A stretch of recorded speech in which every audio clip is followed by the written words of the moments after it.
Direct News TV. December 30, 2023. Veiled Rebellion, female medical students go underground in Afghanistan. Lima stayed home the last time the Taliban inspected the hospital where she secretly trains as a nurse. After 5 years of medical training, Lima, 28, should be 1 year into her residency as a doctor, perfecting her diagnostic skills. Instead, she takes temperatures and administers injections, tasks she has been doing at an emergency room in Kabul for 3 months now. While this is not the work she expected to be doing at this point in her career, she's happy to at least be doing this. Being at the hospital means I can stay close to my field. It helps me to stay connected to it, Lima told Al Jazeera over the course of several telephone calls. She is identified by her first name only for safety reasons. Lima was just weeks away from graduating from a medical school in Kabul when the Taliban banned higher education for women last December, interrupting her studies and that of thousands of other women. Women already qualified as doctors, nurses and other medical workers are permitted to continue in their jobs, but no new women may enter the field or undertake training. More than 3,000 women who had already graduated from medical schools before the ban were barred from taking the board exams required to practice, depriving the country, already struggling from a dire shortage of female medical workers, of a desperately needed infusion of new doctors. For Lima, medicine has been a lifelong dream. She longs to become a surgeon, partially because she knows there is a shortage of them. "My biggest hope is to help people," she said. Her family moved home to Afghanistan from Pakistan so she could attend university in Kabul where she thrived. She did well in her classes and was appointed her class's leader, handling administrative tasks. On the day they heard about the new ban on women completing medical studies, Lima and her classmates were having lunch together. They cried together because of what this would mean for their future and because they were worried they would not be able to see each other again. The Taliban's strict ban on women leaving their homes without a male chaperone makes meeting friends near impossible. After the news broke, Lima called one of her professors and persuaded him to let her and her classmates take one of the exams they were scheduled to take that week. It was not for an official grade but just for them to know they could do it. The professor agreed, but when Lima and her classmates arrived at the university to take the test, the Taliban, armed with guns, were already guarding the doors. A secret internship. Almost a year later, many women have refused to give up on their chosen path and have continued studying on their own or online, hoping that they will one day be allowed to study officially at university and medical school again. Some women have managed to work around the restrictions, finding secret internships and residency opportunities. "It's like a refreshment for my studies, for my knowledge.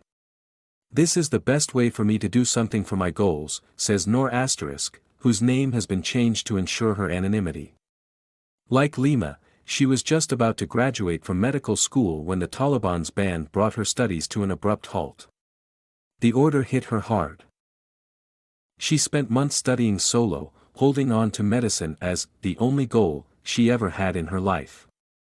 She reviewed her notes, read thick medical books in English and took online courses, focusing on what she believed to be any gaps in her knowledge. But working alone for weeks on end, she says she fell into a depression and had to listen to motivational speakers for an hour per day just to muster the will to keep going. In September, 9 months after the ban, Noor lost hope that the university would reopen and called the hospital that had offered her a 2-month internship back in 2020. They agreed to let her come in to complete it. Everyone treats it as a secret. When the 2 months were up, the hospital allowed her to stay on to continue observing surgeries for as long as she wished. Noor says she is too afraid to even think about what would happen if the Taliban discovered her studying there. It is unclear what would happen if she was discovered, but women found studying medicine or undertaking internships would likely be removed from hospitals and banned from returning, if not worse.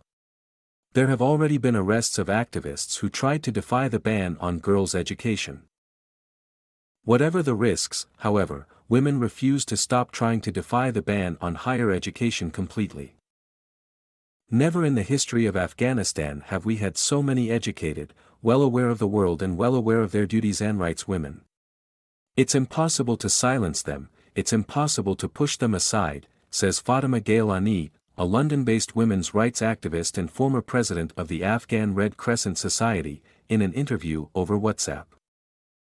Women's healthcare at stake. Despite the Taliban's initial promise to take a moderate approach towards women's rights after it seized power in August 2021, the ban on higher education is just one of many steps that the armed group has taken to further segregate the country and limit women's role in society. In the immediate aftermath of August 2021, the Taliban banned girls from going to school beyond the 6th grade and imposed strict rules requiring women to wear hijabs and to travel only with a male chaperone.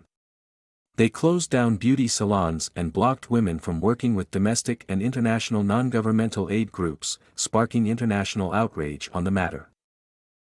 Afghanistan under the Taliban remains the most repressive country in the world for women's rights, said Rosa Isakovna Otunbayeva, head of the United Nations Assistance Mission in Afghanistan, UNAMA, in March, presented the latest report of the Secretary-General on the country to the Security Council.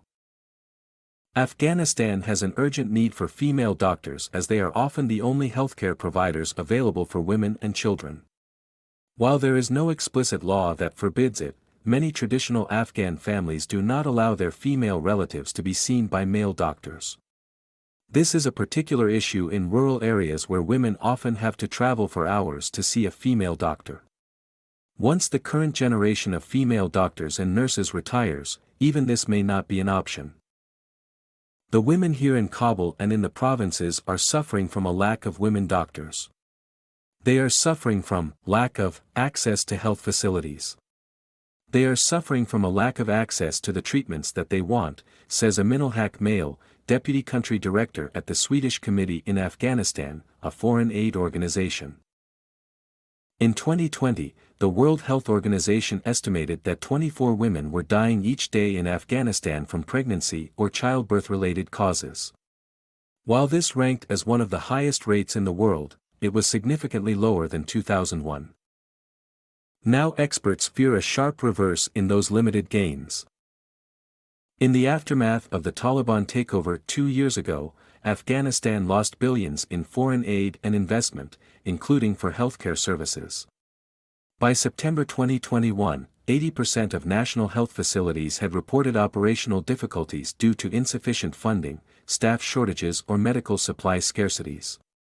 The Red Cross and the UN were forced to step in and pay the salaries of tens of thousands of staff. Some hospitals were shut down. Many doctors fled the country, increasing the strain on those who stayed. Pressured to marry, an end to my dreams. If the universities are not allowed to teach women and women can't be educated in medicine, that is absolutely disastrous, says Gailani. The lack of women doctors will have a catastrophic effect on women's health. Maternal deaths will go up. It has already gone up. Lima says she has already witnessed the strain on healthcare accessibility imposed by the shortage of female doctors. The hospital does not have a gynecologist and they have to reject women coming in with maternity-related issues. They have midwives, but they need doctors to deal with emergencies.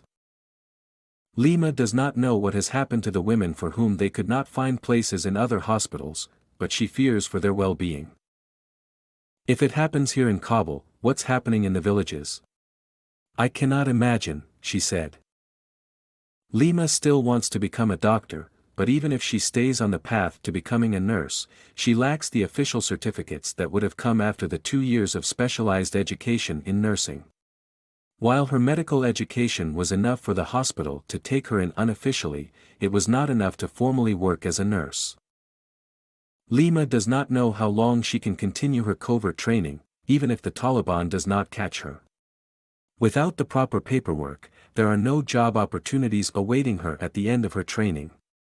It is also quickly becoming unaffordable. She pays 10,000 Afghanis per month, $142, for the residency, the same amount she would have paid if it was official. There is no official data for average salaries in Afghanistan, although some private data sources put it at about $180 per month, demonstrating the financial toll that Lima's internship is taking. Lima says doctors earn about $700 per month, and this is considered to be a high salary. In 2021, gross domestic product, GDP, per capita was recorded at just $356. Without a clear path to becoming a medical professional, she is also facing increasing pressure from her parents to get married. "I'm just thinking about how I can help women and how to become a doctor," said Lima. My name is Kingsley. Please like, share, subscribe and hit that notification bell so you can be the first to be notified whenever we post. You won't regret it.